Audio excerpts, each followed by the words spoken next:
Peace be upon you and God's mercy and blessings. In the last lecture, we talked about the challenges we will face when using differential bias on equipment like transformers. To quickly summarize, these challenges include, firstly, the difference in current values on both sides of the transformer, and also the lack of current transformers that have transformation ratios compatible with the full load currents of the transformer. Secondly, the transformer vector group, which we mentioned, causes two problems: in-node elimination and phase displacement. Lastly, the transformer itself. Today, we want to explore together the solution to these challenges. Here, we will use the interposing current transformer, or interposing CT, which is also referred to as the matching CT, indicating its function. It is a three-phase current transformer used to balance the magnitude, d'enmoi, and also the vector group, meaning the phase shift, and in-node elimination. It is connected in the same panel where the protection stages are located. Here is an example. As we can see, this example illustrates that you have different taps through which you can adjust the transformation ratio you desire. Additionally, you can connect it in such a way that you can overcome the issue of angle differences that arise in the transformer itself and also manage it. Now we want to see how we can apply the bias differential with the solution we mentioned on one of the transformers. We'll take an example of this. I have a transformer with a power of 60 MVA and its vector group is DIN1. This transformer has a high voltage side of 132 kV and a low voltage side of 13.8 kV. So, quite simply, we can calculate the current on the high side, which is 2162 amperes, and on the low side, it is 2510 amperes. 20 amperes.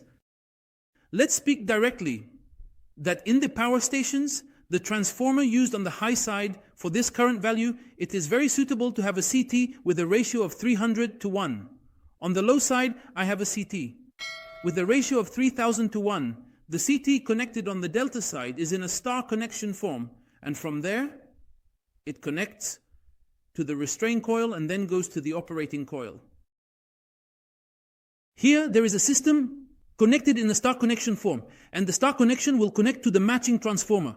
The matching transformer performs vector group adaptation and current value adaptation, in addition to zero sequence current handling.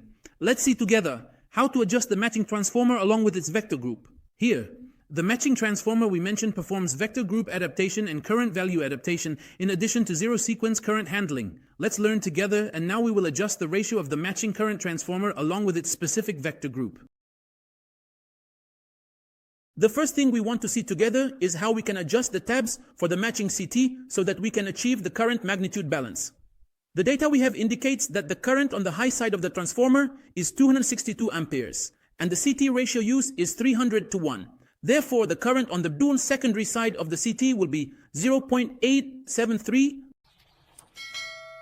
As for the low side of the transformer, the current is 2510 amperes, and the CT ratio used is 3000:1. Therefore, the current on the secondary side of the CT will be 0.836. Now, let's look at the calculations for the matching CT. The matching CT will be connected to the star side, which is the low voltage side of the transformer. It will be connected in a star delta configuration. I didn't specify exactly how many star delta and these, but it will be in a star delta form. Then we will know exactly how many star delta when we talk about the vector group adaptation. Now the matching CT for the primary and secondary, the secondary will be connected in a delta form. So we will connect S1, S2 in D series with S3, S4. Based on the table we have, the number of turns between S1 to S4 will equal 125 plus 90, meaning the number of turns on the secondary side of the matching CT will be 215 turns. Alright, regarding the primary of the matching CT, as we all know, our formula states that any primary over any secondary equals n secondary over n primary. Therefore, the number of turns on the primary side of the matching CT will equal n secondary multiplied by I secondary over I primary. So, how much is n secondary? We just mentioned it's 215 turns. And 15, right? And what about the secondary the secondary that I want to go from here towards the bias differential relay? Of course, it must match with whom? It must match with the current of the high side of the transformer, which is 0.873. So I will write here 0.873 divided by the current coming here, which is coming from the low side of the transformer, which is 0.836. But you will find in the place 3 islands. Why? Because here star delta means the pilot who will go out on delta will have 3 islands in it, meaning the pilot of the internal physics has 3 islands in it, and therefore I must divide here by 3 islands. With simple calculation, I will find that the turnover number for his primary site, the matching CT, is equal to 129.6. 1/6. If you go back to the table and look for the number of turns closest to 129.6, which is 130 turns, you will find it here. You have a number of turns of 5, and here a number of turns of 25, totaling 130. Therefore, I can use the taps between 4 to 6. Very good, so now I have the input. Taps between 4 and 6 equaling 130 turns. 230, 230. Alright, so how much will you share? Let's calculate it. The current will come from the secondary side of the transformer, which is 0.836. It will be multiplied by 130 over 215, then multiplied by the square root of 3. And thus you will find the current that will come out of the matching CT and go to the differential relay 0.875. This of course will match with the high side of the transformer, but you will find a small decision here. I mean a very small decision on the transformer. But of course, what will you find here? I mean, it's very simple. Sometimes this error might be a bit large, and therefore we can compensate for it by increasing the differential operating quantity if required. Very nice. The second is the vector group balance. How can we achieve a matching transformer or matching CT in some way so that we can achieve vector group adaptation and zero sequence current handling? Let's see together now. If I told you that I have an external fault here, and this external fault is single phase on the red phase only, changing the secondary group and handling the secondary, let's see together. Now, if I came and told you that I have this here, and it's on the phase only, consequently, the current here will be drawn between the red phase to the ground and then return again through the transformer's neutral. In return, the flux here will be drawn from the coil opposite it on the other side of phase A. But because we are on the delta side and you don't have a neutral, the current will come to us from phase A, passing through the coil and returning again through phase C.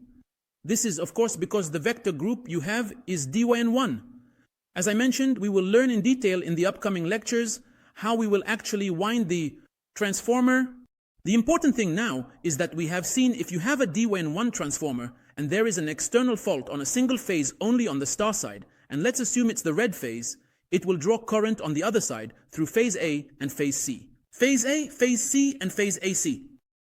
Therefore, here on the low side of the transformer, we will find that the currents on the secondary side of the CT pass in this manner, also through the matching CT, through the red phase, with a current value of 0.836. On the delta side, we will find that the current you have will be 0.873 divided by the square root of 3, which is 0.504. 73 divided by the square root of 3, which is 0.504.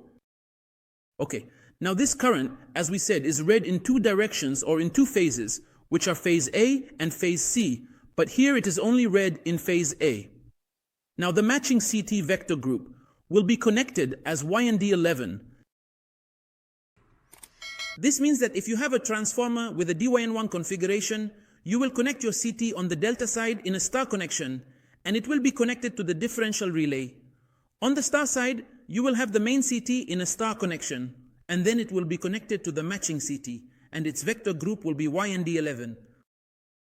And by the way, YND11 is the same as dyn1, meaning the same method of connecting the transformer and the external terminals of the transformer are identical. dyn1 is the same as YND11, and this is what we will learn about in the lecture where we said we would discuss the method of winding transformers. So, let's see what we have gained from this. We said if you have a single phase external fault on the star side of the transformer, and let's assume it's on phase R, then this current will be read only through the CT of phase R. Now the winding of phase R will draw its flux from the winding of phase R on the delta side, and due to the absence of a neutral, we agree that it will draw this current from phase R, pass through the transformer winding, and then return through phase B. Consequently, 2 CTs will read here, which are phase R and phase B. Therefore, you have two CTs reading the current here, while on the other side you have only one phase. Alright, now when we use the YND11, what will happen? Didn't we agree that the YND11 is the same connection method as the DYN1 transformer? So when the current passes through phase R here in the matching stage, it will also draw or send its flux in phase R on the delta side. And since there is no neutral on the delta side, the current will also flow through the external terminals. From where exactly? Yes, exactly, from phase R, phase A, and phase B. So just as you have phase R and phase B here, the vector group of the matching stage you used, YND11, created a current, GNDs. Even though the current coming to you from the stage is thought to be in phase R, it actually flows in phase R and phase B. Therefore, what have you achieved? Zero sequence, current handling. This is number one. Number two, the magnitude of the currents flowing here is the current coming to you from your main CT, which is 0.836 multiplied by the turns ratio, which is 1 to 30 over 115.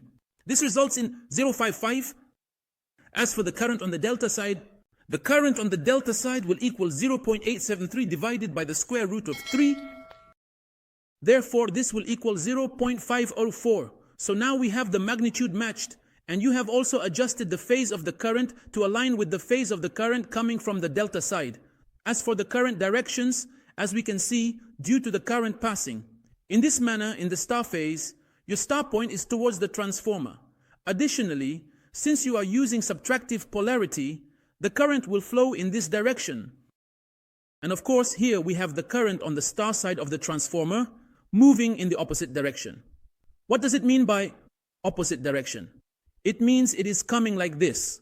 As long as it is coming like this, it will flow through this coil in the same direction, meaning it will enter from the red phase, pass through the coil, and return from the blue phase. Therefore, we will notice that the red phase moves in this way, and the red phase moves in the same way, and thus the current circulates around itself, and nothing enters the relay power. The same applies to the blue phase, and thus we achieve the stability condition during the external fault. In the other case, regarding the loading of the regular and secret transformer, the phases are fully aligned. Do you remember the phase displacement? Let's look together at the E phase displacement, because so far, using YND11, we have done zero sequence current handling and current value adaptation. 11. We have done zero sequence current handling and current value adaptation. 11. All right, let's look at the angles. Regarding the angles, in the normal case, the transformer primary current, you now have the transformer currents themselves. I haven't talked about CTs or anything yet. The transformer itself, I will find this current on the delta side and the reference current. So the current on the star side will have a phase displacement of 30 degrees. This is supposed to be based on the transformer vector group DYN1, which means that this one is multiplied by 30 degrees. But consequently, this is the phase shift on the star side, or the currents on the star side. You will find the currents on the delta side with this magnitude, which is 30 degrees. Alright, so what about the current transformers? How is the situation now? And how will the currents flow? Now you have the same scenario where the current on the reference side has an angle of 0. Alright, as a result of, as we are saying, the star point is towards the protected object, and your setup has subtractive polarity. So you'll find that the currents going to the protection relay as three-phase current have a phase displacement of 150 degrees. Why? Because the current will initially take 180 degrees due to passing through the current transformer. The 180 degrees will have 30 degrees subtracted from them, leaving you with 150 degrees. Alright, these 150 degrees, or the current, which is shown in red, is on the secondary side of the transformer. And on the secondary side of the CT, which is on the star side of the transformer, it will enter the matching current transformer. And what about the matching current transformer? It is Y in D11. So in this case, and what about the matching transformer? It is Y in D11. So in this case, second date with matching CT, you will find that the second date has become 180 degrees. Why? Because it delays the planes by 330 degrees. Which means it will delay the currents by 330 degrees. So you will find the 330 degrees And if you choose the 150 degrees, you will find the 180 degrees. In this case, we will reach the final result we mentioned. The phase red will be aligned, moving from the secondary side of the CT towards the delta side of the transformer. I still have the transformer issue in a certain direction, and 180 degrees of it is the current coming to you from the other side after the matching stage, meaning they will continue to circulate around each other and nothing will enter the protection relay. Thus, you have achieved the stability condition during the three-phase normal loading on the transformer. So, I have addressed the phase displacement